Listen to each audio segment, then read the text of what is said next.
मैं हूं वैदिक ऋषि। हमने इस भूमि का नाम भारत रखा राजा भरत के नाम पर, जो धर्म और साहस के प्रतीक थे। यही नाम आज तक जीवित है। मैं हूं पुराणों का भूगोलविद। हमने भारत को जम्बू द्वीप कहा, जहां जम्बू वृक्षों से भरपूर भूमि थी। प्राचीन काल में पूरी धरती को इसी नाम से विभाजित किया जाता था। मैं हूं आर्य परंपरा का विद्वान। उत्तर से दक्षिण तक फैली इस भूमि को हमने आर्यावर्त कहा। यहाँ धर्म, ज्ञान और संस्कृति का वास था। मैं हूं फारसी यात्री। हमने सिंधु नदी को हिंद कहा और इस भूमि को हिंदुस्तान। यही नाम सदियों तक चलता रहा। मैं हूं यूनानी भूगोलविद। हमने सिंधु नदी को इंडोस कहा और पूरी भूमि को इंडिया। यही नाम ब्रिटिश काल में आधिकारिक बन गया। मैं हूं प्राचीन व्यापारी। भारत की सोने जैसी भूमि के कारण हमने इसे सुवर्ण भूमि कहा। सोने, मसालों और धन की धरती। मैं हूं अरबी नाविक। हमने इस धरती को अल हिंद कहा। सागर, मसाला, व्यापार और ज्ञान की भूमि। मैं हूं फारसी इतिहासकार। हमने इस देश को हिंद कहा, जो सिंधु नदी से निकला नाम है।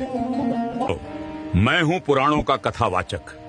इस उपमहाद्वीप को हमने भरतखंड कहा, राजा भरत की विशाल भूमि। मैं हूं चीन का भिक्षु यात्री। हमने भारत को जिहोनगना कहा, ज्ञान और आध्यात्मिकता की भूमि के लिए। मैं हूं प्राचीन चीनी इतिहासकार।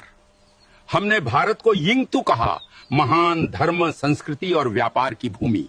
मैं हूं वैदिक ऋषि। हमने इस भूमि का नाम भारत रखा राजा भरत के नाम पर, जो धर्म और साहस के प्रतीक थे। यही नाम आज तक जीवित है। मैं हूं पुराणों का भूगोलविद। हमने भारत को जम्बू द्वीप कहा, जहां जम्बू वृक्षों से भरपूर भूमि थी। प्राचीन काल में पूरी धरती को इसी नाम से विभाजित किया जाता था। मैं हूं आर्य परंपरा का विद्वान। उत्तर से दक्षिण तक फैली इस भूमि को हमने आर्यावर्त कहा। यहाँ धर्म, ज्ञान और संस्कृति का वास था। मैं हूं फारसी यात्री।